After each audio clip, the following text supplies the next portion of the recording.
não estão levando em consideração a vida da criança de 10 anos. E aí vem a politização. Então não é possível não politizar a partir do momento em que é uma hipocrisia você falar de vida e não prestar atenção na principal vida, que é a criança. Então, até um absurdo até a gente falar salvamos, né? Ainda bem que salvamos. Porque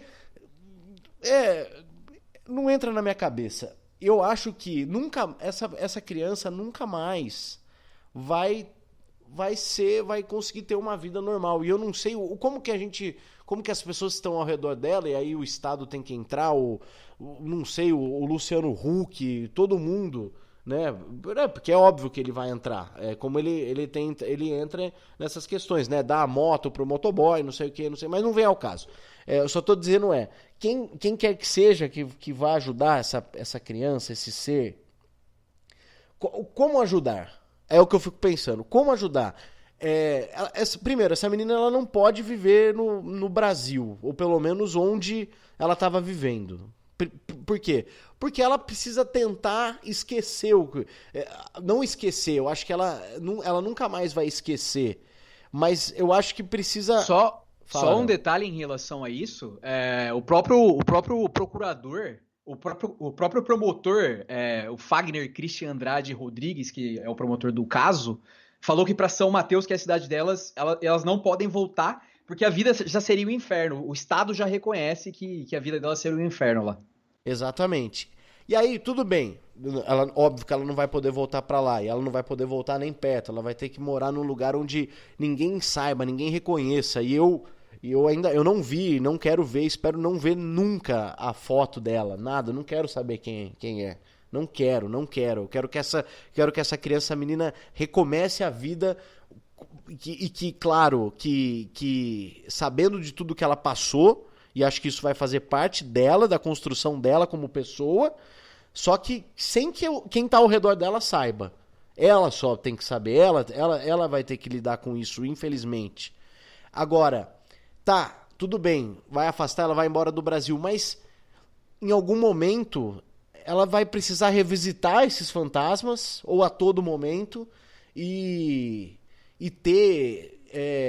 E talvez ajudar outras pessoas num dado momento também, né? Eu não sei.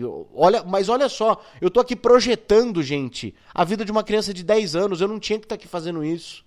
Eu não poderia. É muito cruel. É muito cruel o que estamos fazendo. Muito cruel. E aí, não tô ocupando aqui quem tá levando isso pro debate.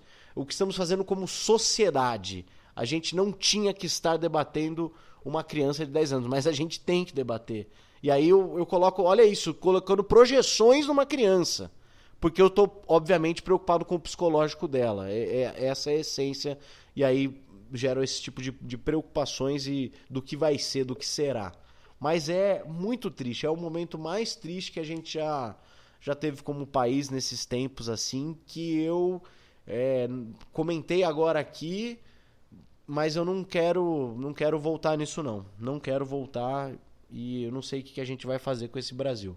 E aí, falando um pouco da Sara Giromini e do papel das redes sociais, assim, nesse caso, só para a gente avançar, mas ainda pegando o gancho, eu remeto os ouvintes ao Coronga episódio número 26, que a gente fez uma entrevista com a coordenadora de campanhas da Vaza, Laura Moraes, que a gente discutiu muito a necessidade de se regularizar a internet, regularizar as postagens, né? Regularizar, por exemplo, que um vídeo dando dados da menina fosse divulgado e ficasse tanto tempo no ar, né? Os posts da Sarah Winter violam os termos de uso das redes sociais, e aí, focando nela aqui, mas isso vale para todo o núcleo duro bolsonarista, né?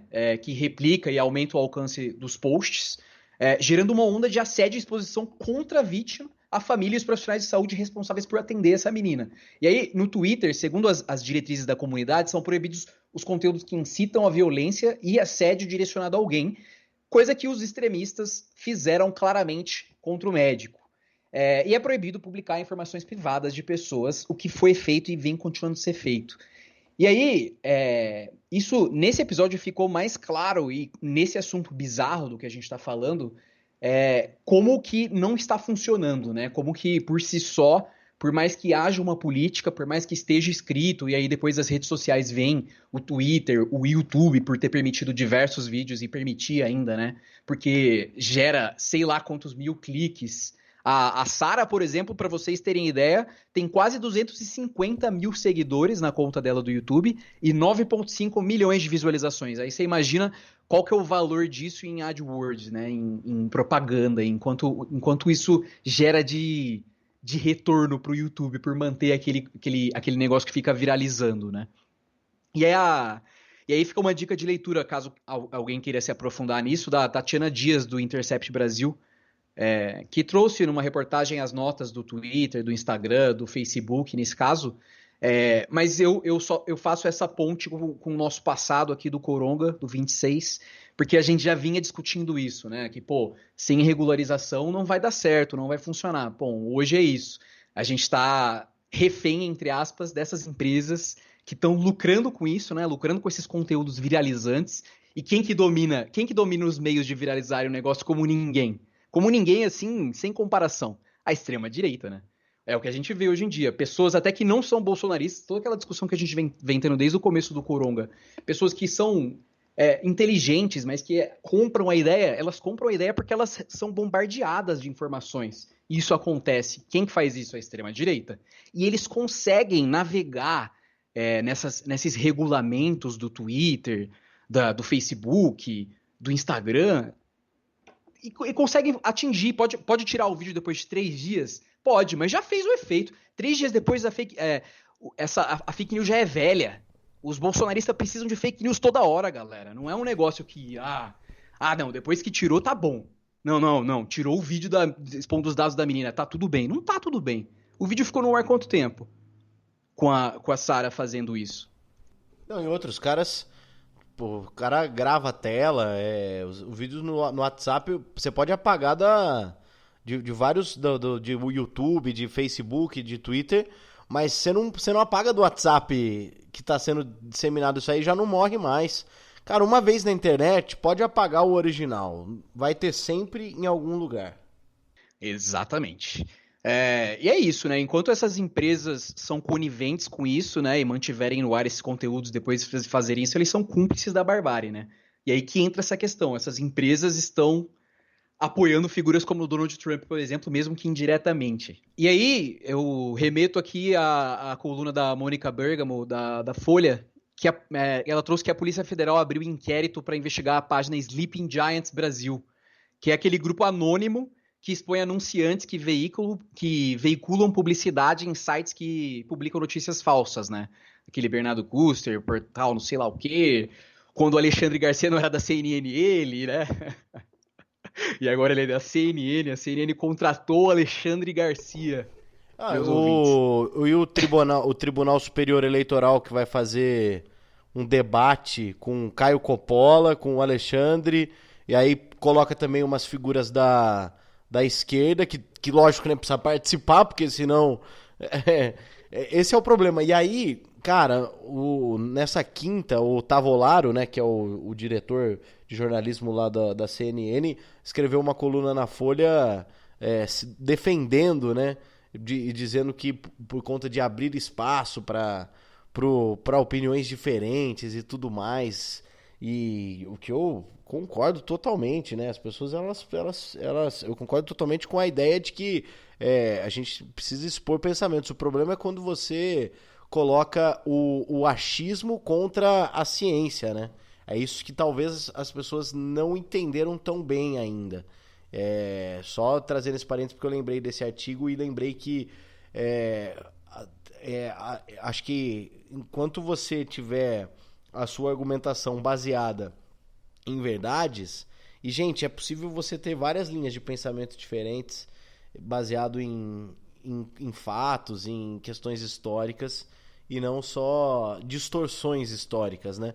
Então é por isso que a gente bate um pouco nessa tecla de que nem sempre essa questão, não, vamos abrir ao contraditório, mas, né, qual é o limite do contraditório, né? E aí, só voltando ao detalhe aqui do que rolou em relação aos Sleeping Giants, O delegado Ricardo Felipe Pecoraro abriu um inquérito policial em 25 de maio, né, uma semana depois de surgir no Twitter o Sleeping Giants, que é essa rede que tá basicamente pegando no dinheiro de Olavo de Carvalho, né, desses sites de jornalismo, entre aspas, alternativo, né, que basicamente criam a notícia que eles quiserem, divulgam, e aí as empresas acabam tendo propaganda nesses sites, porque eles geram muita visibilidade, né? E o Google, quando ele vende propaganda, ele não está vendo exatamente em qual site, ele se exime da responsabilidade, né? Ele não sabe onde as propagandas estão rolando, ele sabe que as propagandas estão rolando, ele consegue te provar isso.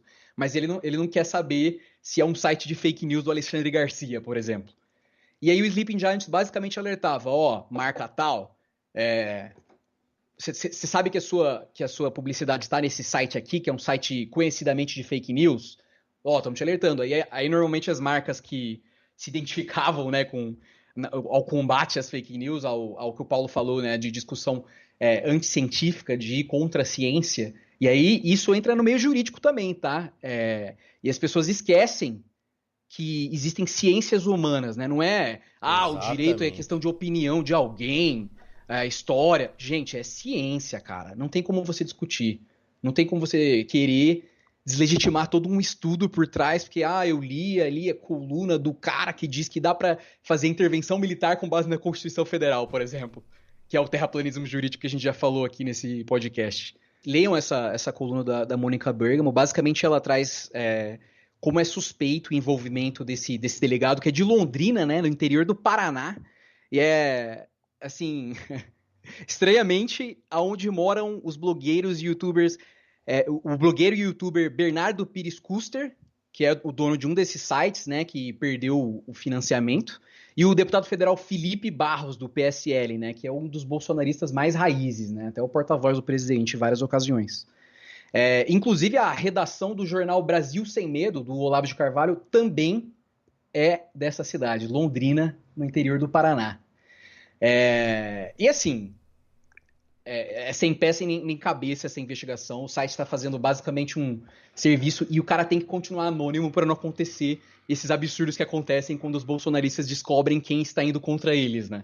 De uma forma que efetivamente quebre as pernas, como tirar o financiamento de onde esses caras ganham dinheiro, né? Que é financiamento de propaganda por clique. E aí, uma outra sugestão é a excelente matéria do Bernardo Melo Franco, do jornal o Globo, que chama basicamente Cavalo de Troia. E aí é de uma coisa que o Paulo, assim, antes do Coronga, já nas nossas conversas, nossas trocas de ideia, ele sempre falava, né?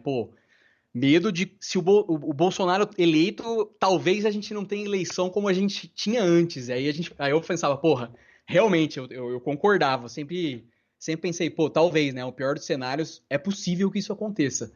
E eu acho que esse tipo de pensamento do Paulo ainda não entrou muito na cabeça das pessoas, né? As pessoas parecem que não tem noção que realmente a gente pode ter comprometido a nossa democracia elegendo esse cara que hoje está aí, né? Até hoje.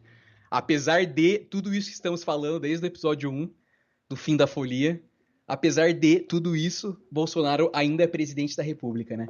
E esse pensamento do Paulo deixou de ser uma brisa e se tornou um pronunciamento, né? Como trouxe essa matéria do Bernardo Melo de Franco, do ministro do Supremo Tribunal Federal, Edson Fachin, que considera que as eleições presidenciais de 2022 podem ser comprometidas se não se proteger o consenso em torno das instituições. E aí é meio que um recado do tipo, para não parar de ter essas brigas entre o exército ficar ditando rumos de coisas que deveriam ser de civis, por exemplo, né, que já acontece, já é uma realidade do Brasil. E aí numa palestra nessa última segunda-feira, o vice-presidente do TSE alertou para o avanço do autoritarismo no Brasil, dizendo que é preciso proteger a democracia antes que seja tarde demais. E aí, sem citar nomes, ele citou que as ameaças começaram na última disputa presidencial. E ele ainda teve falas dentro do 7º Congresso Brasileiro de Direito Eleitoral sobre isso, dizendo que após as eleições de 2018, os males da saúde da democracia brasileira foram agravados. E aí, nas palavras dele, o país pegou a contramão da história e passou a conviver com os surtos arrogantes e ameaças de intervenção, né? Então, ele